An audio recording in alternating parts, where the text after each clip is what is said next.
Dieu a vu ta souffrance. Bien-aimés dans le Seigneur, soyez bénis au nom de Jésus-Christ de Nazareth. Notre Dieu ne peut jamais oublier son peuple, ne peut jamais laisser ses enfants indéfiniment dans la souffrance. Voilà pourquoi il m'envoie t'annoncer qu'il a vu ta souffrance. L'Éternel Dieu a vu ta souffrance. Nous sommes dans Exode chapitre 3 du verset 7 au verset 8e. L'Éternel dit, j'ai vu la souffrance de mon peuple qui est en Égypte et j'ai entendu les cris que lui font pousser ses oppresseurs, car je connais ses douleurs.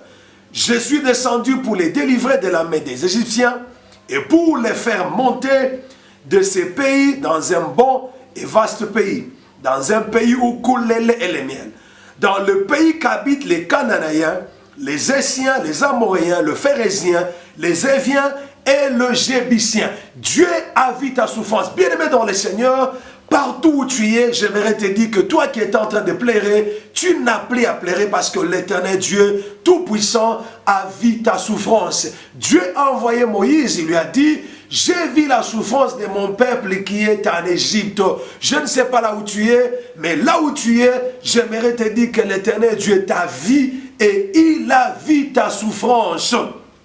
Notre Dieu, il est celui qui a créé les yeux. Et l'Éternel Dieu qui a créé les yeux, il ne les a pas créés pour seulement que les êtres humains puissent voir avec ses yeux, mais il les a créés lui-même parce que lui-même, il a les yeux qui voient. Qui voit la fourmi noire dans la boue noire, dans les ténèbres ou dans l'obscurité. Quels que soient les lieux où tu peux être caché, où tu peux te retrouver, bien-aimé dans le Seigneur, j'aimerais t'annoncer aujourd'hui que l'Éternel Dieu a vu ta souffrance. L'Éternel Dieu Tout-Puissant a vu ta souffrance. Dans Genèse chapitre 31, Genèse 31, le verset 42, vous savez, là c'était Jacob qui parlait. Jacob parlait à Laban, il dit, voici 20 ans que j'ai passé dans ta maison. Je t'ai servi 14 ans pour tes filles et 6 ans pour ton troupeau, et tu as changé 10 fois mon salaire. Si je n'avais pas eu pour moi le Dieu de mon père, le Dieu d'Abraham, celui que craint Isaac, tu m'aurais maintenant renvoyé à vide. Dieu a vu ma souffrance et le travail de mes mains, et hier, il a prononcé son jugement. Dieu a vu ma souffrance et le travail de mes mains, et hier, il a prononcé le jugement. Telles étaient les paroles de Jacob à Laban. Il a dit à Laban que je t'ai servi pendant 20 ans. Tu as changé 10 fois mon salaire. Mais si je n'avais pas eu pour moi le Dieu de mon père, celui que craint Abraham, tu m'aurais renvoyé main vide. Mais Dieu a vu ma souffrance. Oh bien-aimé, là où tu es, je t'annonce une bonne nouvelle. Dieu a vu ta souffrance. Les hommes qui vivent avec toi peuvent n'avoir pas vu ta souffrance, mais il y a un Dieu tout-puissant, un Dieu glorieux, un Dieu miséricordieux qui a vu ta souffrance. Bien-aimé, Dieu vous ne pouvez pas t'abandonner dans cette souffrance d'une manière continuelle, d'une manière éternelle. Voilà pourquoi il m'envoie te dire qu'il a vu ta souffrance. Dans le livre de Jean chapitre 5 verset 6, Jean 5 verset 6, la Bible dit, Jésus l'ayant vu coucher et sachant qu'il était malade depuis longtemps, lui dit, veux-tu être guéri? Jésus l'ayant vu coucher et sachant qu'il était malade depuis longtemps, lui dit, veux-tu être guéri? Là où tu es, Dieu t'a vu et il a vu ta souffrance. L'Éternel Dieu Tout-Puissant t'a bel et bien vu et il a vu ta souffrance. Bien-aimé, les gens peuvent ne pas connaître la dimension, la grandeur, la gravité de ta souffrance, mais il y a un Dieu qui connaît ce que tu souffres. Il y a un Dieu qui connaît ce que tu traverses. Voilà pourquoi Dieu dit dans Exode chapitre 3, le verset 16e, Dieu dit à Moïse, il lui dit ceci, va, rassemble les anciens d'Israël et dis-leur, l'Éternel, le Dieu de vos pères, met à Paris, le Dieu d'Abraham, d'Isaac et de Jacob, il a dit, je vous ai vu et j'ai vu ce qu'on vous fait en Égypte. J'ai vu ce qu'on vous fait en Égypte. Bien-aimé, je ne sais pas ce qu'on t'a fait là où tu vis. Je ne sais pas ce qu'on t'a fait au travail. Je ne sais pas ce qu'on t'a fait dans les mariages. Je ne sais pas ce qu'on t'a fait dans ton entourage. Mais j'aimerais te dire, bien-aimé, que Dieu a vu ce que l'on t'a fait. Si ce que l'on t'a fait n'est pas bien, ça s'appelle souffrance. Dieu a vu ta souffrance. Dieu t'a vu, il a vu ta souffrance. Alors, bien-aimé dans le Seigneur, notre Dieu est tellement bon. Il n'abandonne jamais ses enfants éternellement dans la souffrance. Il n'abandonne jamais ses enfants. Israël était en Égypte. Il pensait que l'Éternel Dieu l'avait oublié. Tandis que Dieu ne l'avait pas oublié. Dieu est apparu à Moïse. Il lui a dit, j'ai vu la souffrance de mon peuple qui est en Égypte. Quel que soit là où tu es. Même si tu es caché, tu es couvert, tu es invisible aux yeux des hommes. Mais aux yeux de Dieu, tu es visible. Et j'aimerais te dire, bien-aimé, que l'Éternel Dieu t'a vu. Alors, bien aimé, vous savez, dans tout ce que Dieu fait pour l'homme, il y a toujours un rôle, une part que l'homme devra jouer. Dans tout ce que Dieu fait pour l'homme, l'homme a sa part de responsabilité. L'homme a des choses qu'il doit aussi faire pour être vu par Dieu, pour que Dieu voie sa souffrance. C'est vrai que Dieu est souverain. Il y a des souffrances des hommes que Dieu a vu lui-même par sa souveraineté. La Bible dit qu'un jour, Jésus passait, nous sommes dans Jean chapitre 9, Jésus passait, il a vu un disciple, il a vu un aveugle né, un aveugle de naissance. Ses disciples lui ont posé la question de savoir, Maître, qui a péché pour que cet homme soit né aveugle? Est-ce ses parents ou lui-même? Jésus a dit non, c'est pas lui qui est péché, qui a péché ou ses parents, mais c'est pour que les œuvres de Dieu soient manifestes. Voilà que cet homme était aveugle. Il n'avait pas vu Jésus. C'est Jésus et ses disciples qui l'avaient vu. Bien-aimé, Dieu peut te voir d'une manière souveraine. Dieu peut te voir dans son amour. Il peut voir ta souffrance dans sa divinité, dans sa grandeur. Mais il y a deux choses, bien-aimés, que l'homme devra aussi faire pour que l'Éternel Dieu voie sa souffrance. Cela est très important. C'est vrai qu'il y a beaucoup de gens dans la Bible dont Dieu a vu leur souffrance sans leur concours, sans leur intervention. Mais bien aimé dans le Seigneur, Dieu est respectueux de ses principes. Il y a deux choses que l'homme doit faire pour que Dieu voie sa souffrance. Il y a deux choses que l'homme doit faire pour être vu de Dieu ou être vu par Dieu. Alors voilà la raison pour laquelle nous voulons parler de choses que l'homme doit faire pour être vu et pour que Dieu voie sa souffrance. La première des choses que l'homme doit faire, c'est que l'homme doit faire connaître à Dieu sa souffrance par la prière. L'homme doit faire connaître à Dieu sa souffrance par la prière. Bien-aimé, tu es appelé là où tu es à faire connaître à Dieu ta souffrance par la prière. Il n'y a pas une autre voie que Dieu nous a donnée par laquelle nous devons lui faire connaître nos souffrances. Nous devons lui faire connaître nos difficultés, les situations qui nous dépassent, les situations qui nous enlèvent la paix, qui nous coupent le sommeil. C'est par la prière que Dieu nous invite à lui faire connaître nos problèmes, nos souffrances, nos difficultés. Là, nous sommes dans Philippiens chapitre 4, le verset 6e. Philippiens 4, 6, la Bible déclare, ne vous inquiétez de rien, mais en toute chose, la Bible dit en toute chose, toute chose veut dire tout, sans exception. En toute chose, faites connaître vos besoins à Dieu. Faites connaître vos besoins à Dieu. Ici, les besoins peuvent être remplacés par les souffrances. Faites connaître vos souffrances à Dieu par des prières et des supplications avec action de grâce. Et la paix de Dieu, qui surpasse toute intelligence, gardera vos cœurs et vos pensées en Jésus-Christ. Bien-aimés, c'est au moyen de la prière que nous devons faire connaître à Dieu nos souffrances.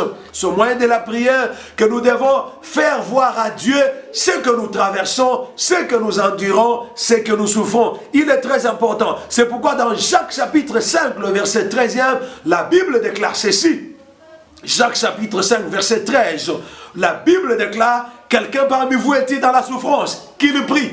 Quelqu'un parmi vous est-il dans la souffrance? Qu'il prie. Ça veut dire quoi? Quelqu'un parmi vous est-il dans la souffrance? Qu'il fasse connaître ses souffrances à Dieu par la prière. Dieu a dit à Moïse, il lui a dit, j'ai vu la souffrance de mon peuple qui est en Égypte. J'ai vu sa souffrance.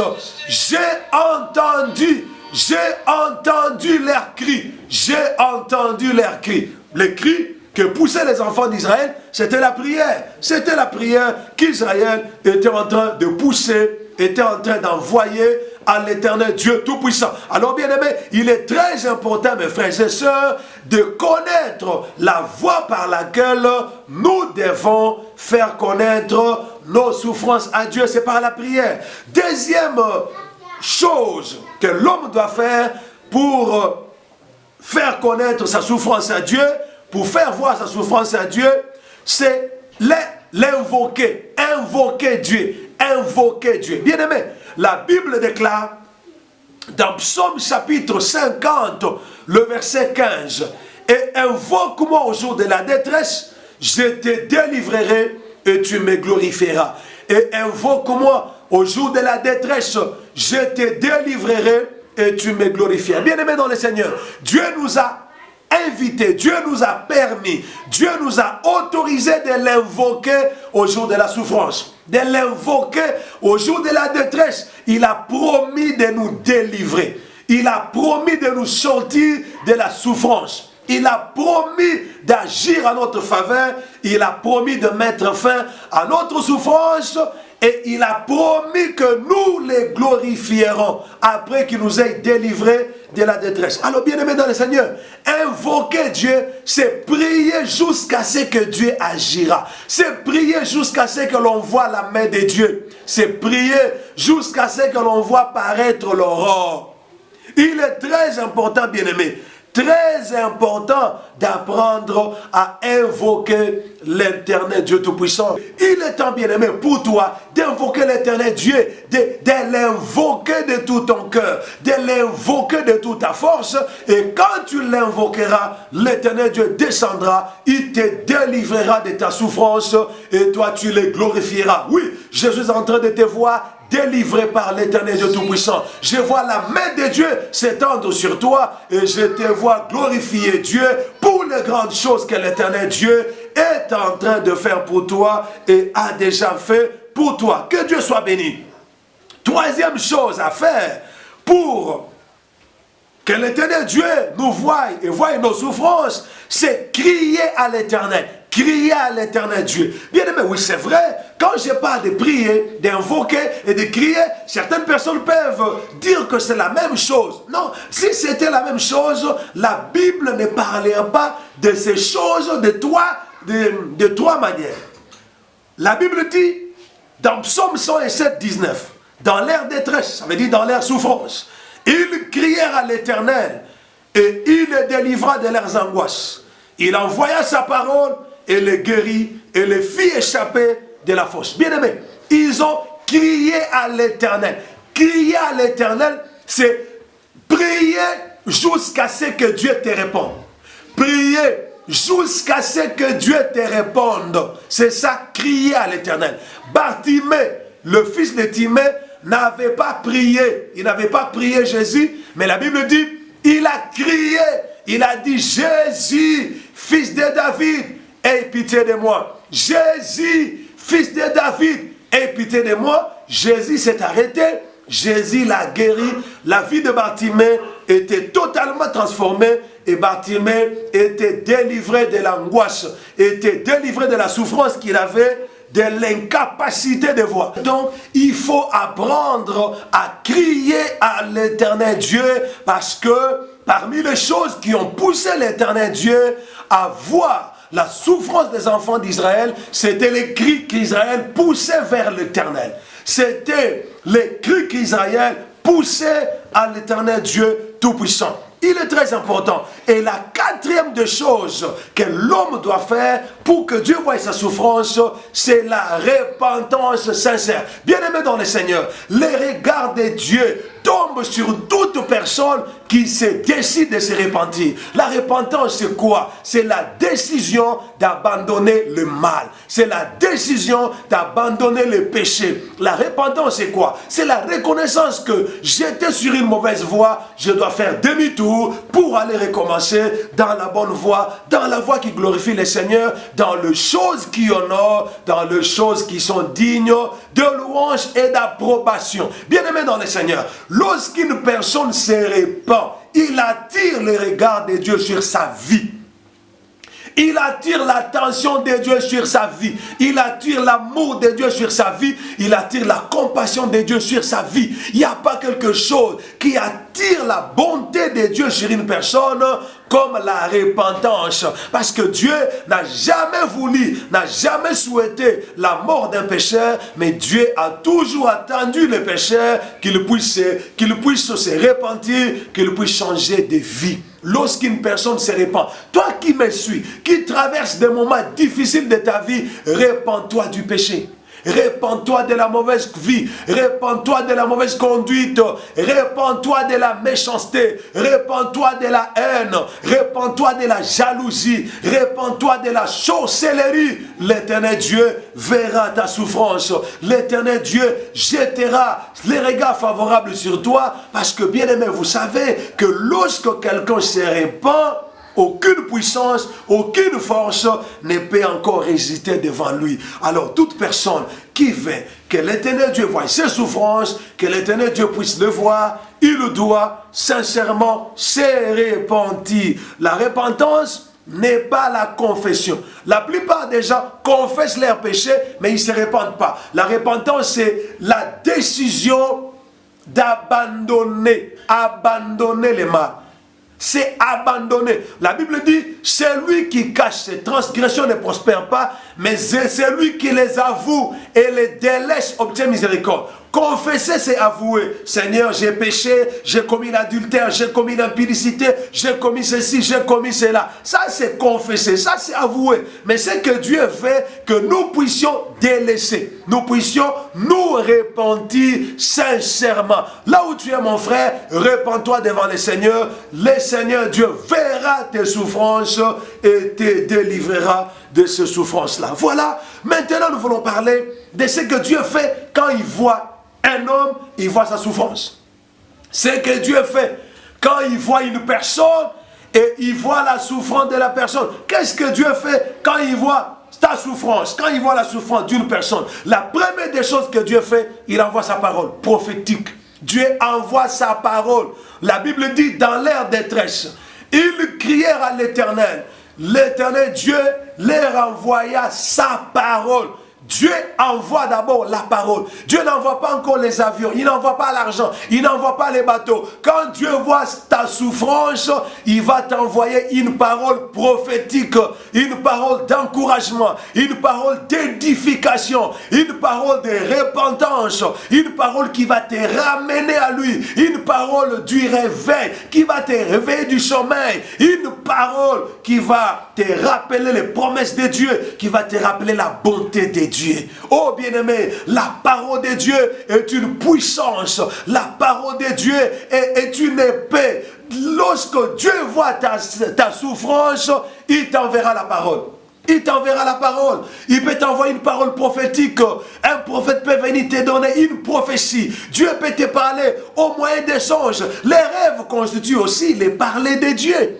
Tout parler de Dieu est une parole. Alors, bien-aimé dans le Seigneur, lorsque Dieu voit ta souffrance, il t'envoie sa parole. C'est comme là, il t'a envoyé sa parole pour te dire qu'il a vu ta souffrance. Bientôt et très bientôt, ta situation changera. Bientôt et très bientôt, tes plaies se changeront en cris de joie, en cris d'allégresse, parce que l'Éternel Dieu a vu ta souffrance. Oh, c'est la raison pour laquelle, bien-aimés, vous devez ouvrir vos cœurs pour recevoir la parole de Dieu. Lorsque Dieu voit ta souffrance, Il ne t'enverra pas seulement une parole qui va te plaire, non. Il peut t'envoyer une parole qui va te déplaire, une parole qui ne va pas te flatter, une parole qui va te pousser à mettre ta vie en ordre, une parole qui va te pousser à la repentance. Dieu n'est pas seulement un motivateur, non. Dieu c'est aussi un correcteur. Dieu, il sait aussi corriger ses enfants, il sait aussi ramener ses enfants à lui. Dieu, il sait aussi relever ceux qui sont tombés. Il sait aussi les relever. Donc, lorsqu'on parle de la parole prophétique, les gens pensent seulement à des paroles encourageantes, à des paroles de motivation. Non, une parole prophétique peut tout simplement être « Répands-toi, abandonne les péchés, abandonne la mauvaise vie, abandonne la mauvaise conduite ». C'est une parole prophétique. Une parole prophétique ne veut pas seulement dire « Tu vas te marier, tu vas trouver les visas, tu vas voyager, tu seras promu au travail ». Non, il n'y a pas que ça comme parole prophétique. La parole prophétique peut aussi être abandon de la sorcellerie, peut aussi être abandon de voler, abandon de détourner l'argent, les deniers publics. C'est aussi une parole prophétique. Deuxième chose que l'Éternel Dieu fait, lorsqu'il voit la souffrance d'une personne, il descend lui-même, il descend. Oh bien-aimé, Dieu a dit à Moïse, j'ai vu la souffrance de mon peuple, j'ai entendu leurs cris, je suis descendu. Oh bien-aimé, je suis en train de voir Dieu descendre dans ta vie. Je vois Dieu descendre dans ta vie. Je vois Dieu descendre dans ton mariage. Je vois Dieu descendre dans ta situation. Et bien-aimé, lorsque Dieu descend dans la vie d'une personne, rien ne peut rester comme avant. Rien ne peut rester comme auparavant. Tout doit changer et tout va changer. Je vois l'Éternel Dieu Tout-Puissant descendre dans ta vie. Je vois le royaume de Dieu descendre dans ta vie, descendre dans ton mariage, descendre dans ta situation et te sortir de la souffrance dans laquelle tu te retrouves maintenant.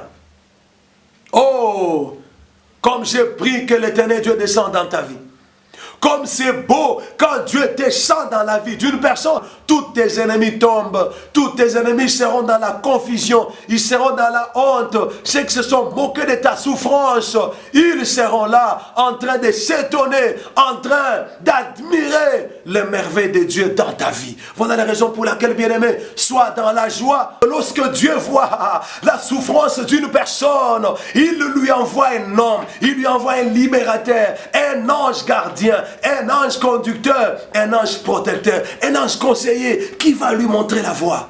Je ne sais pas si toi, tu reconnais ou tu as déjà reconnu l'homme que Dieu t'a envoyé pour te sortir de la souffrance. Ça peut être un prophète, ça peut être un pasteur, ça peut être un évangéliste, ça peut être un apôtre, comme ça peut être une personne normale. Ça peut être une personne normale. Vous savez, bien aimé, quand Dieu a vu la souffrance de Joseph, il a envoyé un homme dans la prison. Cet homme-là qui était dans la prison, pour qui Joseph avait interprété les songes, était le libérateur. Était le libérateur de Joseph. C'est au travers de cet homme que Joseph est sorti de la prison. Bien-aimé dans le Seigneur, là où tu es, j'ai pris que Dieu t'envoie un libérateur. Que Dieu t'envoie un libérateur, quelqu'un qui va te sortir de la souffrance dans laquelle tu es. Que Dieu t'envoie un homme de Dieu, ouais, rempli d'onction, rempli de puissance, qui lorsqu'il priera pour toi, ta maladie sera guérie. Lorsqu'il priera pour toi, tes démons, les démons qui te tourmentent, quitteront ton corps. Dieu envoie toujours un libérateur à une personne lorsqu'il voit la souffrance d'une personne. Oh bien-aimé, que Dieu soit béni. Que Dieu vous bénisse là où vous êtes. N'oubliez pas de vous abonner à votre chaîne. N'oubliez pas. Ça sera votre manière de soutenir notre ministère. Soutenez-nous, bien-aimés, en vous abonnant à la chaîne Les Sarma TV. Et lorsque vous vous abonnerez, vous ne perdrez absolument rien du tout. Vous ne perdrez absolument rien du tout. Mais faites attention, la plupart des gens, ils ont fait partir leur libérateur. Ils ont chassé de leur vie les hommes et les femmes que Dieu leur avait envoyés pour les sortir de la détresse, pour les sortir de la souffrance. La plupart des personnes n'ont pas reconnu leur libérateur envoyé par Dieu. Bien-aimé, tu dois prier que Dieu t'ouvre les yeux pour que tu discernes celui que Dieu t'a envoyé pour te sortir de la souffrance. Vous savez, la plupart des gens, ils ont crucifié, ils ont tué leur libérateur, ils ont tué, ils ont crucifié les hommes et les femmes que Dieu leur avait envoyés pour leur délivrance, pour leur liberté, pour leur libération, pour leur bénédiction, pour leur élévation. Il est très important, bien-aimé, de reconnaître ton libérateur. Oh, j'ai pris que Dieu t'envoie un libérateur là où tu es. Que Dieu t'envoie un libérateur. Que Dieu t'envoie un homme, un ange qui va te montrer la voie. Quatrième chose que l'Éternel Dieu fera, il prononcera son jugement entre toi et tes ennemis. Il prononcera son jugement contre tes ennemis. Oh bien-aimé, lorsque Dieu voit ta souffrance, il prononcera son jugement. C'est pourquoi Jacob a dit à Laban que Dieu a vu ma souffrance. Et hier, il a prononcé son jugement. Hier, il a prononcé son jugement. Lorsque Dieu voit ta souffrance, il va s'occuper de toute personne qui est responsable de cette souffrance-là.